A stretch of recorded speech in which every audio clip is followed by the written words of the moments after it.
The following was recorded in front of a live studio audience at the Studio 21 Podcast Café. This is the United Podcast Network. Welcome to the Friends in Recovery podcast, the podcast that is here to help you, a loved one, or a friend get started down the road to recovery. This is the Friends in Recovery podcast, brought to you by the Genesis House. Genesis House, providing a safe, nurturing environment to heal from addiction since 1992. Please be a friend and share our message with a friend on Podbean, iTunes, iHeartRadio, or YouTube. And now, here are your Friends in Recovery. Hey, good afternoon. Mike Miles, Friends in Recovery podcast. I'd like to welcome everybody. Ed Chaccio, Jeff Seisel on in today, but I have three very distinguished, knowledgeable, intelligent guests. But before we get to them, I just want to say a few thank yous. I want to thank Genesis House for sponsoring this wonderful podcast, Friends in Recovery podcast, and you can reach us on YouTube, live stream, iHeart. We're available on Podbean and also available on iTunes. We have a new segment we're going to start today, and this was something we discussed, and I'm going to give the credit to Ed, and it's called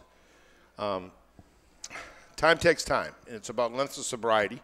And you're invited to send or email your length of sobriety to www.genesishouse.net, or you can call our 1-800 number, 1-800-737-0933.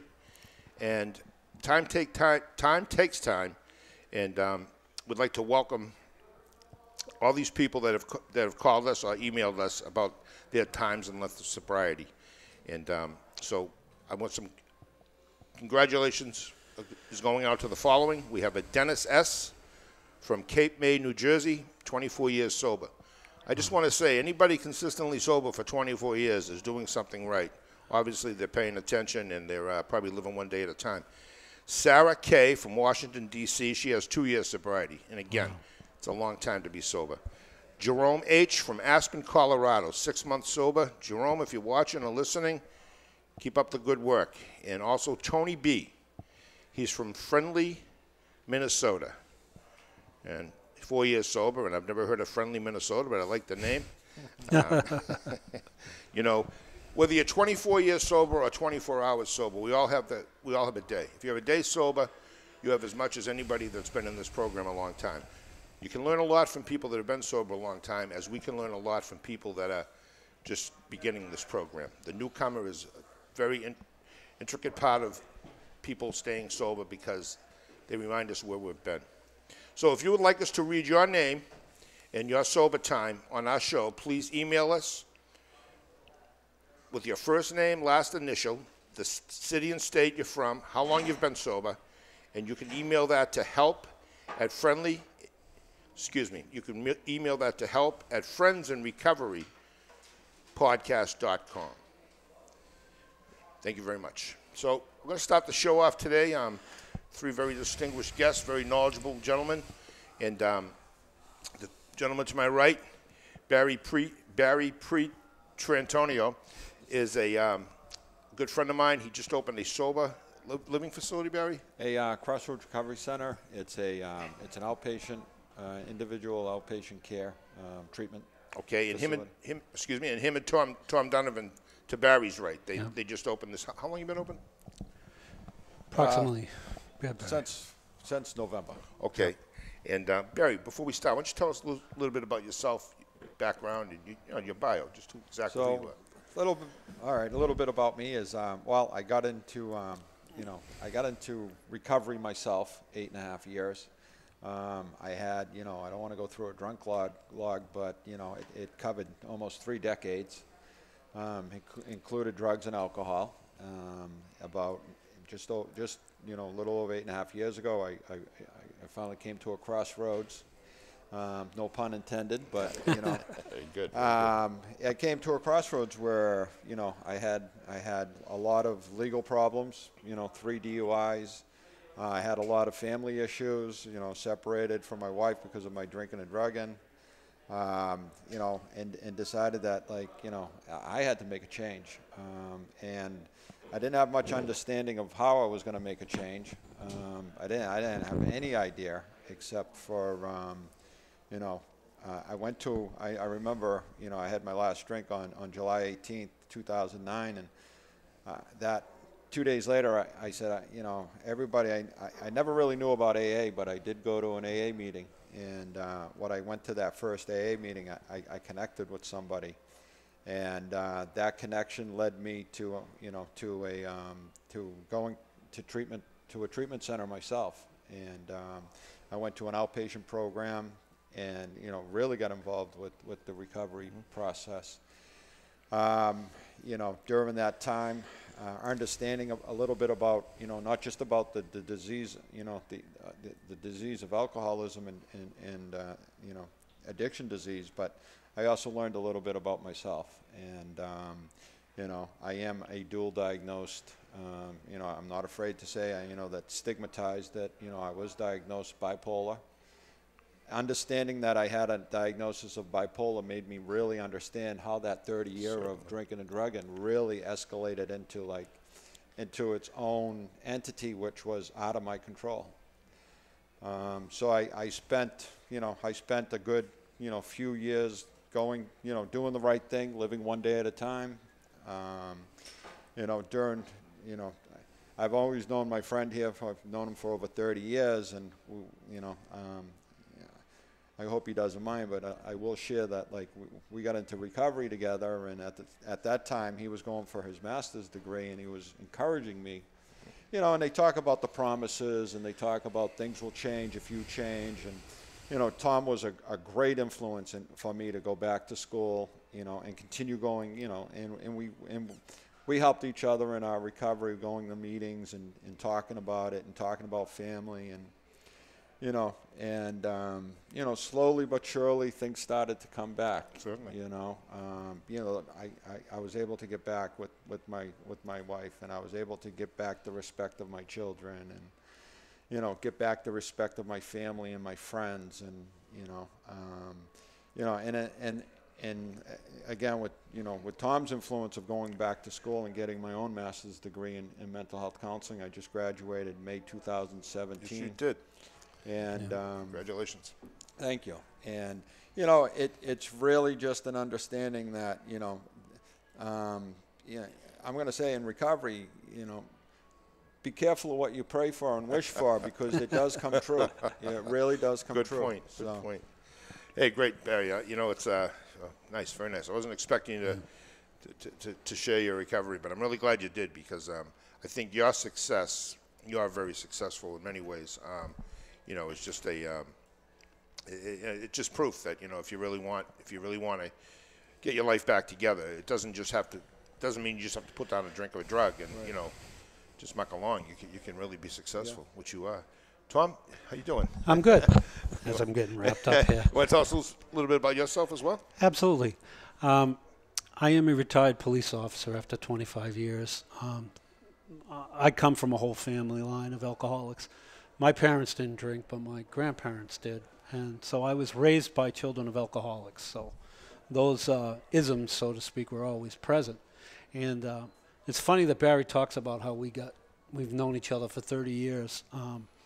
My recovery, I remember just telling a person I work with that I was struggling, that, I really wanted to quit drinking, and I didn't know how either. All I know is in the mornings my hands shook like crazy. I was always around other substances, but I was always afraid because of my career to avoid that. But I was always around the wrong people doing the wrong things. So I finally get convinced to go to an AA meeting, and I'm sitting there sweating it out going, what the heck am I doing here? And that first meeting, that first experience where, number one, you don't know if you're an alcoholic, or number two, you don't know whether you want to be recovered. And as I'm sitting there struggling, in walks this guy on my very first meeting, and I was like, wow, what are you doing here? And he looks at me and he goes, well, what are you doing here? Stupid questions, right? So that was kind of my journey into recovery. But as a police officer, what made it very difficult was that was my way of coping. I mean, trauma is big when, why people use. People use for various reasons. I used because of trauma, depression, PTSD. You know, there were a lot of things that impacted me, and without any coping skills, because you don't know what you don't know, Right. I went to substances, and that's kind of what led me to my path. And I saw how it impacted a lot of my coworkers. I had a coworker that took her own life. I had other people that I worked with that attempted, and I said, you know what, I want to help others. So, you know, it came to a point where I just wanted to change my life. You know, we go into the program, and, you know, and we learn that we have to change everything about ourselves. And I also changed my attitude where money and materialism used to be what drove me. Sure. I learned that those things come secondary to happiness. Certainly. I almost lost my family too. Sure. My wife stuck around, but I found out after the fact that she said, you know, you were this close to being thrown out. Right. My kids were pissed at me all the time, you know, and those type of things. So, you know, I started a program, and then when I decided to change my life, I walked away from a police career to pursue helping others. I did an internship at Greater National Mental Health Center. I did an internship at North Andover High School. I worked at Community Mental Health. I went to Elder Services for a couple of years, helping elderly with addiction. Wow. So and then when I saw Barry, I knew that Barry was good at helping others. So I said, Barry, why don't you go to school too? And you know what? One thing that Barry left out too is we always talked about. He tells the story better than I do, but we've always talked about opening up our own treatment center. Wow, it's amazing. And Barry said it's like two guys sitting on the bar stool going. I'm sorry, I'm quoting Barry, but it's two guys sitting on a bar stool going, someday. Someday. We're going to win the lottery. So then I started working at this treatment center, and I became a clinical director, and I hired Barry because I knew the type of guy he was. I knew his passion for recovery. And so we started working together, and one day my daughter actually points out this house and goes, it was an old school on Lawrence Road in Salem, says, Dad, you know, you mentioned starting your own place. Why don't you go here? So I took a picture of it, and I go to work that day. I go, and I'm sitting there talking to Barry, and I go, Barry, look, what do you think? And he goes, it's funny you say that because he's already had things in the work. He was doing something. He was planning on something. But Barry thought not that I wasn't happy in my job, but he goes, I thought you were content in doing what you're doing. I said, hey, let's do this thing. So there's Crossroads Recovery. There it is.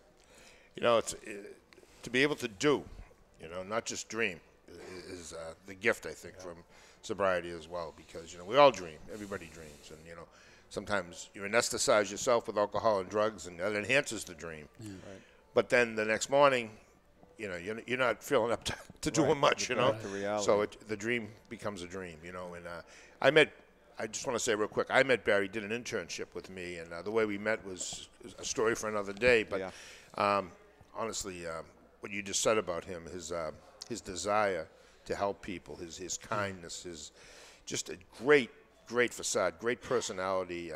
You know, we just became instant friends immediately within an hour, you know, and he's a great guy. Tell me a little bit about Crossroads, Barry.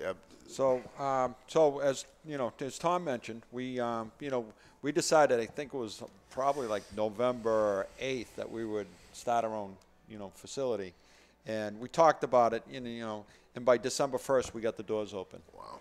And we got the facility, we got how many beds? So right now we don't have a sober living yet, right. But we're in the process. Right now we're in an outpatient program, right? And in less than 2 months we have 20 clients. Me and Tom are the two clinicians. We work together, and we opened Crossroads Recovery Center with the hopes of having it as an intensive outpatient program. Right. So as soon as we get the credentialing for that, which should be by the end of this month, beginning of next month, we should have the credentialing for the inpatient-outpatient program. Right. And then we should by like May 1st have a sober house, and we're going to have 5 or 6 beds available for IOP program. Tom, how's it feel to work for yourself? Yeah, it actually was It's pretty scary. Yeah, exactly. it is, Change right? is difficult. Certainly is. Someone told me once that if you're not comfortable when you're changing, then you're doing something wrong. If you're not, if you're uncomfortable, and it was a big step, and it wasn't easy to do, but I knew I had to change. Right. And the thing is I like to tell people, and I tell clients that if an old guy like me can change, Absolutely. you know, and establish a goal and achieve that goal, if I can do it, you can do Certainly. it. I'm no different than anybody else. Good analogy. Good analogy. It is. Just real quick, I have another guest, Tom Fleming. I think we'll be taking a break in a moment, and I'm just going to get back and I'm going to talk to Tom over there. Tom's got a lot of experience himself. He's one of my closest friends, and although he's not in recovery, he certainly knows the game of recovery, and he's one of the few very close friends of mine that helped me get to where I am today, and I never forgot that. Actually, get back to Tom. So we'll take a break. Friends in Recovery podcast. Thank you, Genesis House. 800 numbers, 1-800-737-0933. Ed, you're in Aspen, Colorado skiing. We don't feel bad that you're not here. And Jeff, who knows where you are? You're probably buying some property somewhere. See you in a bit. Genesis House is a premier substance abuse and rehabilitation facility located in beautiful Palm Beach County, Florida. We have been providing the highest quality of addiction treatment since 1992 and are accredited by the Joint Commission. We offer a range of programs that include detox, residential treatment, dual diagnosis, a Christian track for people who want to incorporate their faith into treatment, a uniform services track, and we work with most major insurance carriers. Genesis House is led by a dedicated team of administrative and clinical professionals, and we stand on our commitment to excellence in recovery services. Contact us today to find out more about our program. Take the first step and call Genesis House at 800-737-0933 or visit us on the web at www.genesishouse.net. That's 800-737-0933 or www.genesishouse.net. Begin your journey to a long and successful recovery with Genesis House. Well, we're back. We're back, and yes, this podcast is it's been great. It's a wealth of information, a wealth of knowledge for anybody wanting to get sober. This is what we talk about every week, and it's good to have different guests on. And I'm so pleased today, where Ed and Jeff couldn't be here. I'm not pleased that they're not here, but I'm pleased that I could have Barry, Tom, and Tom. And down the end, the guy who's in good shape, disgustingly good shape. And Tom Fleming, my good friend. I worked with Tom for almost 30 years, police officers in the city of Lowell. And Tom, could you tell us a little bit about yourself, a little bio? Don't be afraid to brag a little, all right? So a lot of people say they might be a friend of Bill's. I just tell people I'm a friend of Mike's. That's it. I love it. Yeah, it's been maybe 30 years, and Mike and I, we did some employee assistance work in some of the law enforcement agencies. Actually, we did it, around the state, around the region, even around the country. Spoke around the country, different seminars. And I was a police officer for 34 years. Part of it in running an employee assistance program for a pretty large city department, and then also doing some training at the recruit level at the police academy, and I retired. I still do that. I still run an academy in Haverhill, Massachusetts, a recruit academy. And so some of my interest was in the area of exercise and things like that, and I know Mike wanted me to come by today and just mention a few things that came to my mind, because I think there's a lot in common, and I think there's a benefit in terms of what you might get out of exercise and what you're trying to get out of recovery. Things like in recovery you think you want to have a routine, and that's one thing exercise can do for you. You have a routine. And you want to feel good about yourself. You want to have confidence. That's another thing. When you exercise, you feel good about yourself. You have confidence. Exercise, we know through the research, there's a lot of natural chemicals in your body, endorphins are released, and that's beneficial as well. You have a lot of anxiety and depressions up and down during recovery, so the exercise helps with those endorphins, helps you feel good. And also, when recovery, you might have, pretty common to have some sleep issues. But again, exercise helps you to sleep. So when you look at all these different things going on in recovery and what I've learned from Mike and other people, and then you look at, the benefits of exercise, and there's volumes and volumes and thousands of research studies, you can see why a lot of recovery centers and different places, inpatient, are beginning to introduce exercise as part of recovery. Because there's just so much there that you're looking in recovery to grab onto something. You're looking for a routine. You're looking to reduce the anxiety. You're looking to help your depression. You're looking to feel good. You're looking to develop some confidence. And exercise does all those things. And you just have to be careful not to substitute that, you have that urge to use and that type of behavior, and then substitute that with behavior, with exercise, and go to some other extreme. Yeah. You just got to be moderate in anything you do in life. Sometimes, I'll meet people and I'll be at the gym, and I see a lot of people I know that are in recovery in the gym, and we'll work out and exercise together, and then they'll say, maybe we'll be there on a Monday, say, I'll see you on Wednesday, because they look forward. They're looking forward to that. They want that. They want that structure in their life.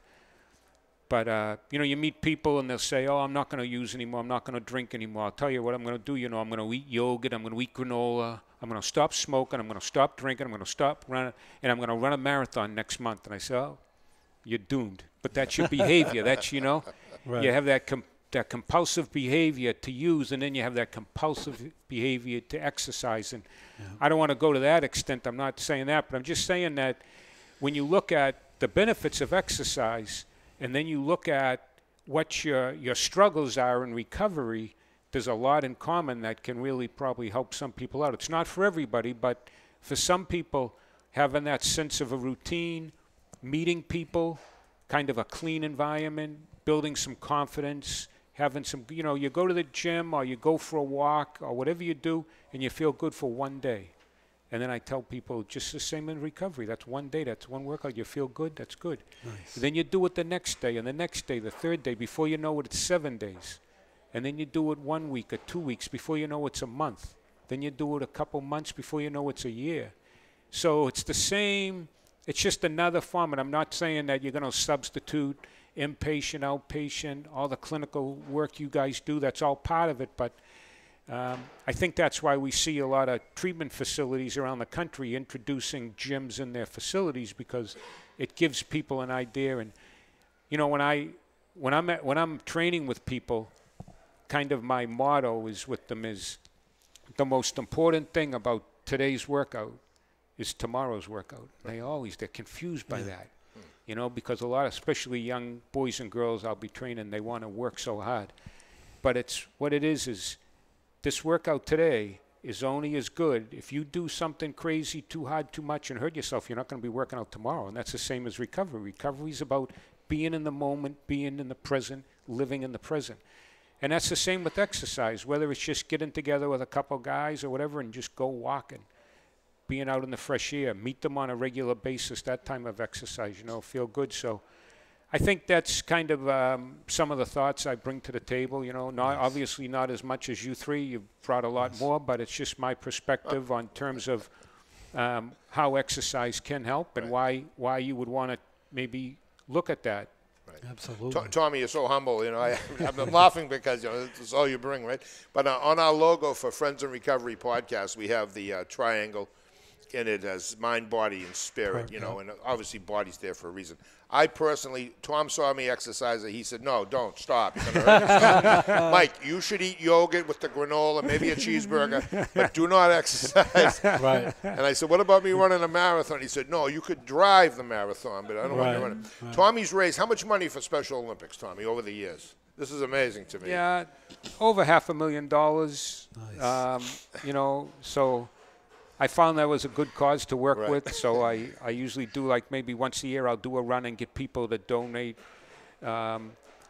maybe so much, a couple dollars a mile. Yeah. Right.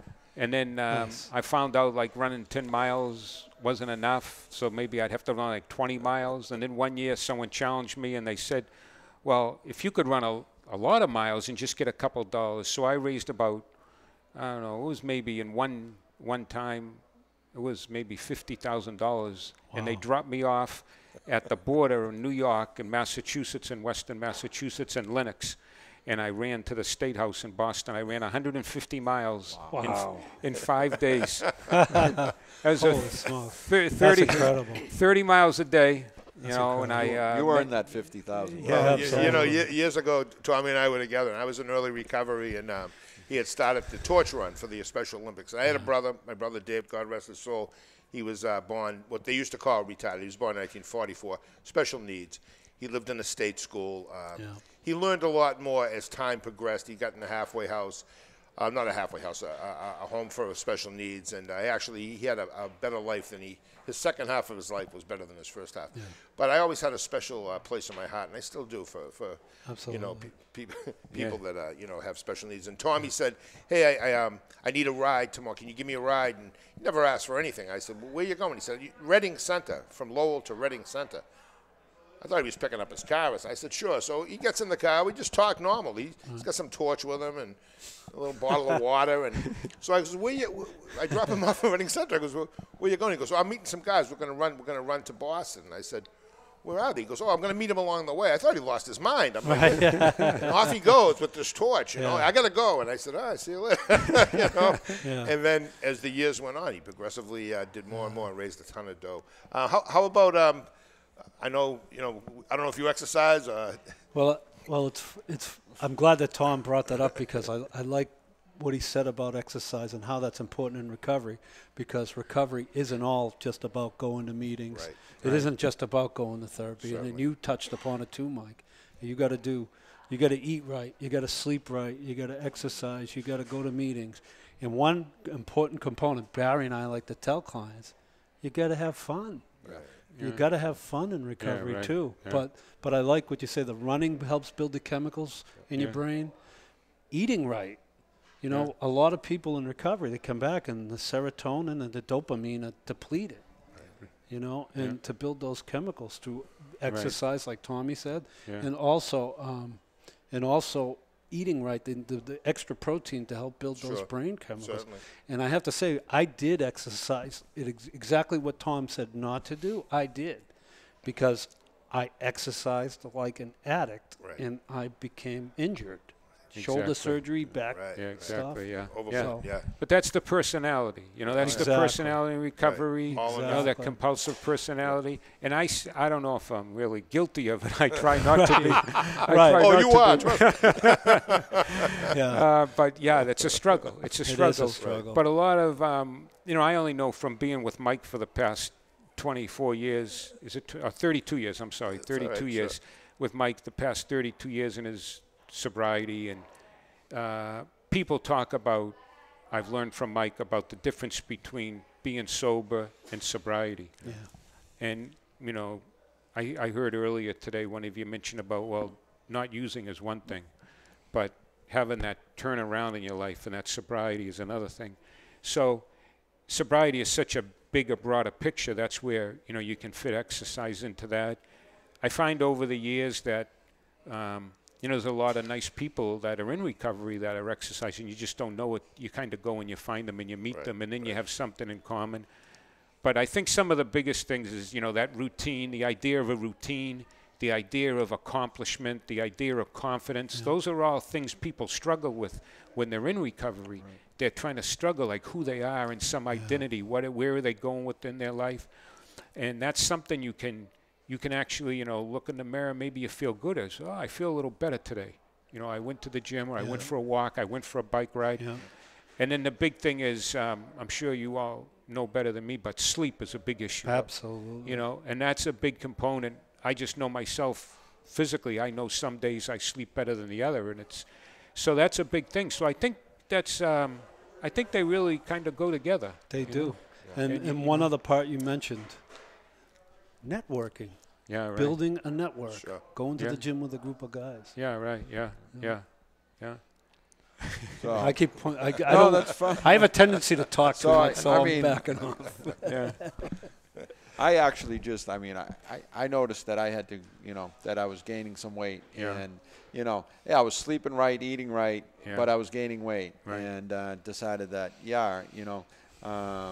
so went on a diet and, but you also mentioned one thing, Tom, was we have an addictive personality. I remember when I first got in recovery, 6 months in recovery, I was reading the big book like every 30 days. And my sponsor, and I mentioned to my sponsor, and he goes, does that sound familiar? And I'm like, why? What's wrong with that? He goes, that's an addictive behavior. Who reads the big book every 30 days? Right. And I'm thinking, but that's a good thing, right? Yeah, it is. So, You're right. as an addictive personality, we'll pick up anything. Exactly. Absolutely. Exactly. You got to be careful. And be careful. Everything in moderation. Yeah. That's why I say to people, the most, especially young, when I train these young boys and girls in the police academy, and they want to go 100%, exercise. And I say, hey, the most important thing about today is tomorrow's workout. Perfect. Right. Yeah. And that's the same in recovery. What do we talk about? We talk One about day one at a day at a time. time. Right. That's right. And that's the same, That's So there's so much in common. They really go hand in hand, I think. Yeah, and I think it's important to say that you can't do this on your own. No. You don't have to recover on your own. That's the important part. Right. Whether it's Yeah. connecting with someone at the gym, connected to someone at Barnes and Nobles, Yeah. but surrounding yourself with like-minded people Sure. that are doing Certainly. positive things. Certainly. Yeah. In the beginning of sobriety, it's helter-skelter. You're really not quite sure. You go to meetings and you're like, okay, and that was good. I've never been to a bad meeting. I don't think any of us have been, Right. correct? Your worst meeting is probably the best. Yeah, the best. It's Worst just day never of bad. sobriety is I've better never- than any. Yeah, exactly. any I've never day walked out of a drinking or meeting drugging. not feeling better than when I walked in. And I had some bad times. I had that anxiety, panic Oh, my disorder God. for, almost a year and a half. It was horrible, But I had friends I could call, and as years went on, I got better. And, I'd be doing details, as cops work a lot of details because we don't make a lot of money. So there's always a detail. So on Friday nights, if I had a detail, I'd see if Tommy was working.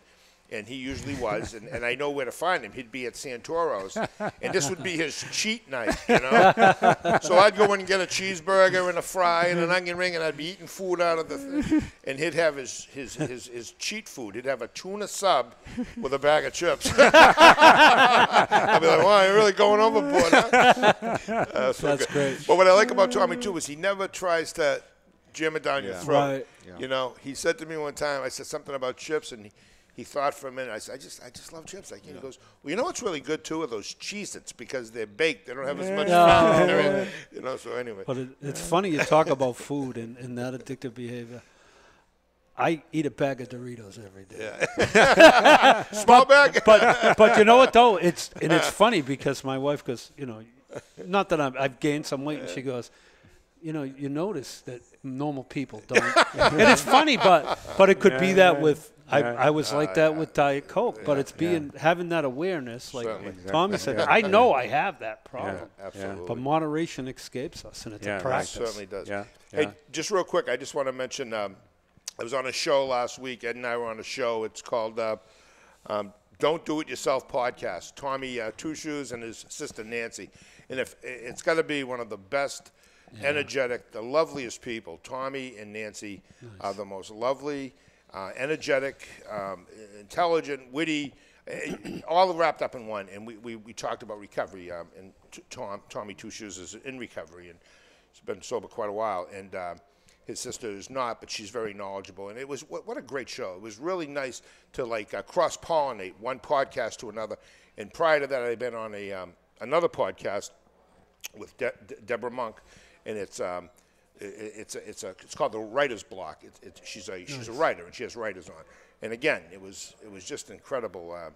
Because recovery nowadays, I think, with the opioid epidemic going on now, I really believe recovery is reaching a lot of people. Not so much that they're in recovery, but they're hearing about it. They want to know about it because they have loved ones that are dying or having a really hard time. So I just wanted to mention those two podcasts that come right out of here, Studio 21. So, Barry, before we close it up, do you have any parting words for the wonderful people listening to us out there? I do. Well, I want to thank Genesis House, and I want to thank Friends in Recovery for inviting myself and Tom into this program. And I really, one of the things that I we talked about, things in recovery. You don't have to do this alone. And, you know, as an addict, we always think, oh, we're just hurting ourselves. We're just hurting ourselves. We don't realize that we're hurting all our family and all our friends. So, you know, when you get into recovery, you try to reverse that as I gotta become back engaged with my family and my friends, and meeting, you know, friends and doing things with friends. One of the most important things that I had was a sponsor who took me to Bruins games and Red Sox games and reintroduced me how to act in society. Right. And that's, you know, and that's part of recovery. It's finding a passion and finding a love, so that, you know, your option, you know, for the addiction is not an option at all. Oh, great parting words. That's well put. Tom? Yeah, and thank you, Barry. Also, recovery is a practice. Exercise is a practice. Taking it one day at a time, you know. How do I get through today? What I did today to make myself feel good, whether it was exercise, whether it was a meditation, what it was, you know, whatever you identify as something that works for you, the next day, that's what you do. You know, you work on the things that are positive, and you avoid the triggers, the people, places, and things. And that's why what do they say in AA? They say what happens to the ones that are on the outside of the herd? Just like a herd of buffalo, they get picked off. Stay amongst the herd. Stay amongst those positive influences. I've been watching that National Geographic station, and boy, you're right on the money. Absolutely. Little buffalo. Yes. Tom? I'd like to thank, I'm glad I was here with Tom and Barry. I'm sure our paths will be crossing again. Absolutely. And obviously, Mike, for our friendship and so much you've taught me about life. And I know if Jeff was here, Jeff Seisel, if he was here, he would love to talk about exercise. He's a big marathon runner. And Ed Chaccio as well. And I appreciate everything Ed has done and allowing me to be here. So thank you very much. Yeah, and I just want to mention Jeff and Ed because, you know what, two classier guys I really seldom I've ever met. Ed Chaccio is just instant friends, just like with Barry. And, you know, it's like birds of a feather. I believe that, absolutely. you know. And Jeff I've known forever. Jeff's always been there. He's my mentor. I look up to him. You know, I have serious questions about therapeutic advice, or if I need some type of different type of you know, therapeutic intervention, I always call Jeff. And if I have somebody that I just don't think I can help, Jeff's always willing. So I'm very fortunate to have this opportunity to be on the podcast. I want to thank Genesis House again. Absolutely. And that's 1-800-737-0933. Someday I'll memorize that. And we'll see you next week. Thanks a lot. Nice. Friends in Recovery podcast.